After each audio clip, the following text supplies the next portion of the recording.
প্রেমের টানে স্কুলের চাকরিতে ইস্তফা দিয়ে পালালেন শিক্ষক ও শিক্ষিকা। নমস্কার, স্থানীয় সংবাদের ডিজিটাল মিডিয়ায় বিশেষ একটি খবরে আমি মন্দিরা মাঝি। চাকরি না পাওয়ার জন্য কেউ প্রেমের মানুষটিকে হারায়, কেউ বা হেলায় চাকরি ছাড়ে প্রেমের মানুষটিকে পাওয়ার জন্য।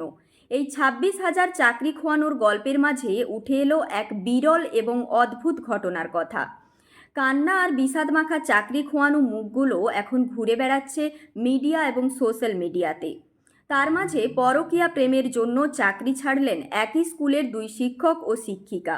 সেই মর্মে তারা এসআই অফিসে গিয়ে ইস্তফাপত্রও জমা দিয়ে এসেছেন। দাসপুর 2 ব্লকের খাঞ্জাপুর গ্রাম পঞ্চায়েতের গোপালপুর প্রাথমিক স্কুলে চাকরি করতেন ওই শিক্ষক ও শিক্ষিকা।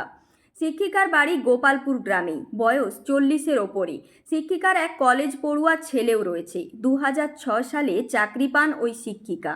শিক্ষিকার স্বামী একসময় সোনার কাজ করতেন, কিন্তু বর্তমানে তিনি গ্রামেই থাকেন। 2023 সালের পঞ্চায়েত নির্বাচনে ওই গ্রাম থেকে জিতেছেন শিক্ষিকার স্বামী। অপরদিকে শিক্ষকের বাড়ি ঘাটাল শহরের কুশপাতার 17 নম্বর ওয়ার্ডে। 2010 সালে চাকরি পেয়েছেন তিনি। ওই শিক্ষকের বয়স শিক্ষিকার বয়সের থেকে অনেকটাই কম। 2022 সালে মিউচুয়াল ট্রান্সফার নিয়ে গোপালপুর স্কুলে আসেন। একটি 7 বছরের কন্যা সন্তানও রয়েছে ওই শিক্ষকের। শিক্ষকের স্ত্রী বর্তমানে অসুস্থতার কারণে মেদিনীপুর শহরে বাপের বাড়িতে থাকেন। স্কুলে জয়েন করার কিছুদিন পর থেকেই শিক্ষিকার সঙ্গে বিবাহ বহির্ভূত সম্পর্কে জড়িয়ে পড়েন ওই শিক্ষক। তারপর থেকেই যে কোনো কারণেই হোক দুজনের মধ্যে ঘনিষ্ঠতা বাড়ে। গ্রামের লোকজন বিরক্ত হতেন। মাঝে মধ্যে স্কুলের টিআইসি স্কুলে অনুপস্থিত থাকলে অফিস রুম লক করে দুজনে ঘন্টার পর ঘন্টা কাটিয়ে দিতেন। স্কুলের তরফেও কয়েকবার দুজনকে সতর্ক করা হয়েছে। স্কুল সূত্রে জানা গিয়েছে ওই শিক্ষক ও শিক্ষিকা 28 মার্চ থেকে স্কুলে আসেননি, স্কুল ছুটির আবেদন করেননি। বিষয়টি জানানো হয়েছে এসআই অফিসে। সোনাখালী চক্রের বিদ্যালয় পরিদর্শক সৈকত মণ্ডল ওই শিক্ষক ও শিক্ষিকার চাকরি থেকে ইস্তফা দেওয়ার কথা স্বীকার করেছেন।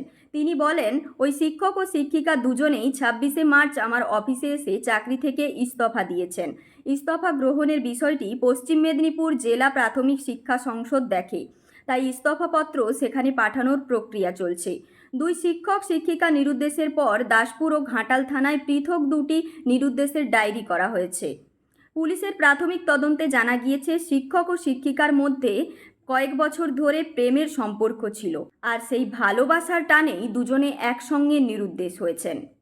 ঘাটাল মহকুমার সমস্ত খবরের আপডেটের জন্য চোখ রাখুন স্থানীয় সংবাদের ডিজিটাল মিডিয়ায়। নমস্কার।